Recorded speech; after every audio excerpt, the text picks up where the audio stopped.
Oui, donc il faut dire aussi qu'au niveau en Provence, bon, l'occitanisme en Provence, l'occitanisme en fait, je vais même aller un peu plus loin, l'occitanisme en fait s'est créé, d'abord il faut le dire, parce que c'est vrai, s'est créé en réaction à un pan-provençalisme.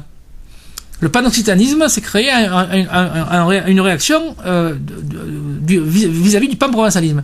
C'est-à-dire que Mistral aurait rêvé de provençaliser tout le sud de la France. Il aurait voulu que tout le sud de la France soit provençal. Et ça s'est fait naturellement, petit à petit, parce que par le Félibrige, d'abord il y a des gens de Nîmes, puis des gens de Montpellier se sont inclus au Félibrige, puis après il y a eu des gens de... Bon, voilà, premièrement. Mais Mistral, qui était provençal, qui d'ailleurs n'a écrit que sur la Provence, de Nîmes, mettons, à Nice, et de Valence à Marseille. Bon, il était provençal, tout son imaginaire est provençal, mais à la limite, il aurait bien voulu que tous les autres soient provençaux. Parce qu'il était provençal, et que... voilà, bon. Et c'est en réaction de ça que les Languedociens qui voulaient pas être provençaux ont créé l'occitanisme. Bon, là-dessus, il y a eu, d'un côté des provençaux, qui se sont un peu endormis sur le rôti. Il faut dire les choses comme elles sont. C'est-à-dire qu'on avait Mistral, on avait le Félibrige, on avait les cigales, les Margeraux, les cigales, bon, puis le costume d'Arasien, le Gallo-Bétambourin, le Tutu-Pampan, qui était d'ailleurs plus Tutu-Pampan à l'époque que Gallo-Bétambourin souvent. Bon. Et on était comme ça, on se regardait le nombril, et voilà. Bon. Et donc, vis-à-vis de ça, les occitanistes, par contre, qui étaient à l'époque minoritaires, ont été beaucoup plus dynamiques et beaucoup plus modernistes que les provençaux. Et c'est la raison pour laquelle, d'abord, premièrement, ils ont conquis petit à petit le Languedoc, etc. Donc, le Languedoc, ils ont commencé à le conquérir dès les années 30-40, c'était déjà conquis. En 45, le Languedoc a été conquis. Puis après, ils ont conquis petit à petit. Et la province était très sclérosée, très un peu conservatrice dans tous les sens du terme, même s'il y a eu des gens de gauche aussi dans les milieux mistraliens. Et c'est la raison pour laquelle, en plus, ils ont fait beaucoup de la retape, entre guillemets, les occitanistes ont fait beaucoup de la retape auprès de jeunes militants provincialistes pour qu'ils deviennent occitanistes. Et il y en a qui se sont fait, je dirais pas avoir, mais qui se sont fait embrigader par les occitanistes. Bon.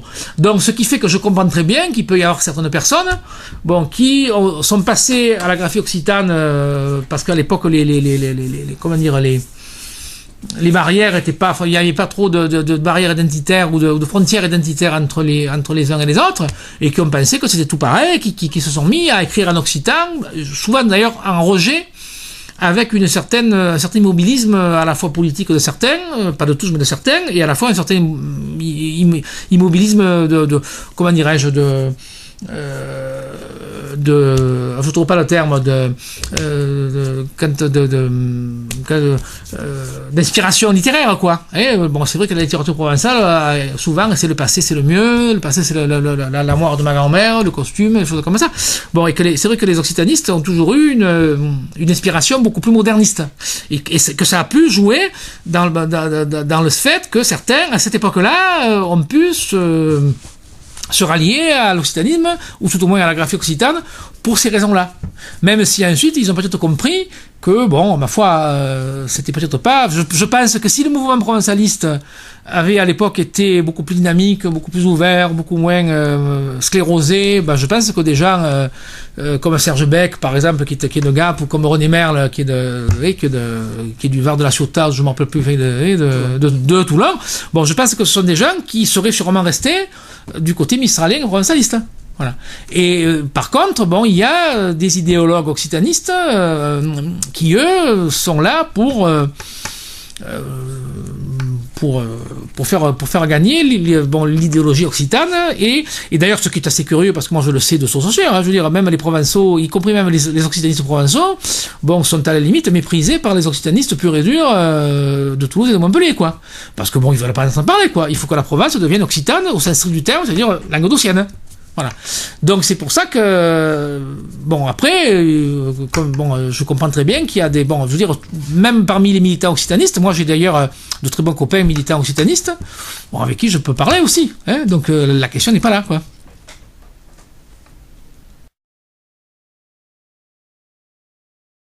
C'est sûr que c'est par les docs, il y a dans les par les docs, il y a donc deux graphies.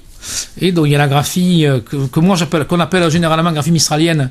Même les occitanistes ont essayé de l'appeler la graphie romanilienne à un moment donné, ce qui est complètement ridicule, parce que Mistral, ils ont même fait croire que Mistral était pour la graphie occitane, ce qui est complètement ridicule, parce que quand on voit Mistral, il voulait mettre effectivement, Mistral a hésité entre les R, des infinitifs et des participes passés, les S et des pluriels.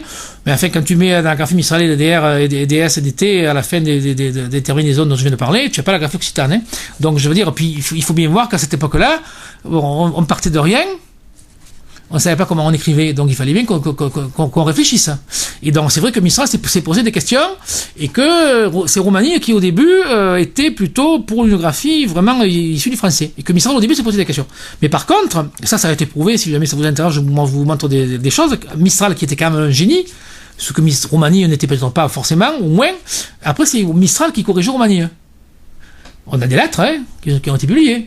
C'est vrai que Mistral au début s'est posé la question, mais après c'est Mistral qui disait à Romani, là tu vois, tu disais qu'il faut faire ça, mais là il faut faire ça, il faut faire ça. Donc ce qui prouve bien que Mistral n'a jamais été forcé d'écrire bon, c'est pas vrai. Ça c'est des récupérations qu'ils font. Donc il y a deux graphies. Donc il y a la graphie dite mistralienne, que moi j'appelle la graphie provençale, parce qu'elle est employée par 95% des gens en Provence, et puis partout. Bon, et puis quand on écrit en français, on se demande pas si on écrit la graphie de Victor Hugo, ou de Molière, ou de je sais pas quoi. La graphie du français, bon, c'est comme ça. Bon, et puis il y a la graphie que moi j'appelle occitane, qui correspond identitairement au languedocien, parce qu'elle est beaucoup plus proche du languedocien, qu'elle a été faite par les languedociens. En plus, elle a été faite un peu en réaction à ce pan-provençalisme dont je vous parlais tout à l'heure, donc ce qui fait qu'elle est beaucoup plus proche de l'identité, du référent identitaire languedocien. Bon.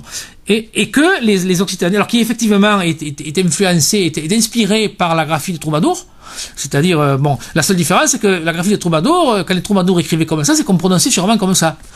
Donc, quand on prononçait un O en O, comme en espagnol ou en italien, quand on disait Provenza à l'époque, ou Provenza, on devait dire Provenza à l'époque, comme on dit Provenza en espagnol ou Provenza en italien, ben on écrivait Provenza. Bon, après le O s'est fermé, il est devenu OU, et le A, ben il est devenu O muet, bon, etc. Je vois pas pourquoi on écrirait, bon, en italien, quand on écrit Provenza, on prononce Provence. En italien, c'est pareil. En provençal, je vois pas pourquoi. Alors, il faut écrire pareil, mais alors après le O, on le prononce OU, puis le A, on le prononce E, ou on le prononce O, et puis le A, c'est un non. Bon, ça me paraît un petit peu compliqué. Alors, cette graphie dite occitane, influencée, effectivement, qui a été un peu influencée par la graphie des troubadours, quoique dès l'époque des troubadours, on trouve OU en OU, donc ce qui prouve bien que, bon, c'est pas pour ça que, bon, les occitanistes l'ont autoproclamé classique.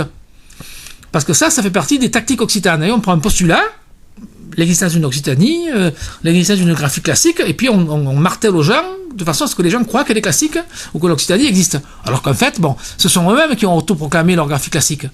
Moi, je considère que la graphie du Mistral, de Romani, de Darboux et de Dalavoette, de mon point de vue, est aussi classique que la graphie de Robert Laffont ou d'Antonin Père-Bosc ou de Prosper Estieux ou d'Alibert. Donc, je veux dire, tout est une question de propagande et de publicité.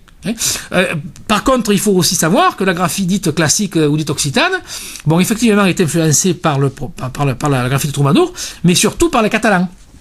Et d'ailleurs, la grammaire d'Alibert a d'abord été publiée en Catalogne, et d'où la raison de mots qu'on écrit en graphie occitane, même si on prononce d'une autre façon.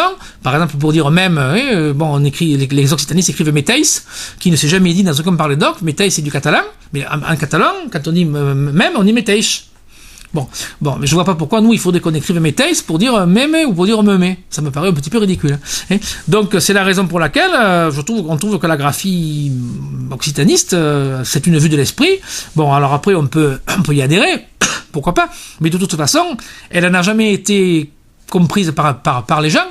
Je racontais tout à l'heure hors micro l'histoire de Septembre les Vallons avec les vieux dans les années 70 qui voyant des panneaux mis par la mairie communiste avec les noms de rues en provençal mais en graphie occitane croyaient que c'était écrit en russe parce que bon ils comprenaient même pas tout en parlant provençal que c'était du provençal ou de l'occitan sikh.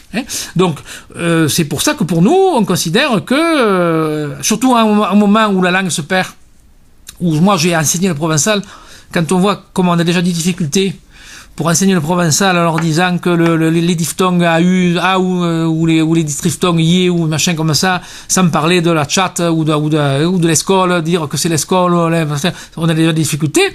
En plus de leur dire que le A, alors le A il se prononce E, il se prononce A, il se prononce O, le O se prononce O, se prononce OU, sans parler des lettres qu'on prononce pas, espatla ou setmana ou des choses comme ça, ou niseman, mais bon, ça me paraît complètement abracadabrantesque de dire ça. Ce qui me paraît aussi abracadabrantesque, c'est souvent, généralement les gens qui te disent je suis pour l'ethnographie en province, c'est qu'ils sont pour l'une, c'est le cache-sexe, hein. Non mais pas quelques exceptions, après il peut y avoir des exceptions, mais généralement quand on est je parle pour les militants, hein, bon, après on peut être pour une certaine vue de l'esprit, on peut être, mais généralement les militants provincialistes ou pseudo-provincialistes ou occitanistes, quand ils commencent à te dire j'écris dans l'ethnographie, je suis pour l'ethnographie, généralement, c'est qu'ils sont pour la graphie occitane, hein, généralement. Hein. Et d'ailleurs, je signale que les mêmes personnes qui militent en Provence pour les deux graphies, alors que la graphie occitane est complètement ignorée par la plupart des gens, dès que tu passes le Rhône, dès que tu passes à Nîmes ou à Bouillard ou à Lunel, où on est quand même culturellement provençal à 95%, on impose, y compris dans les collèges et les lycées, la graphie occitane. Et il n'est plus question d'employer la graphie mistral. Donc, ce qui prouve bien qu'il y a deux pouvoirs, il y a deux poids, deux mesures.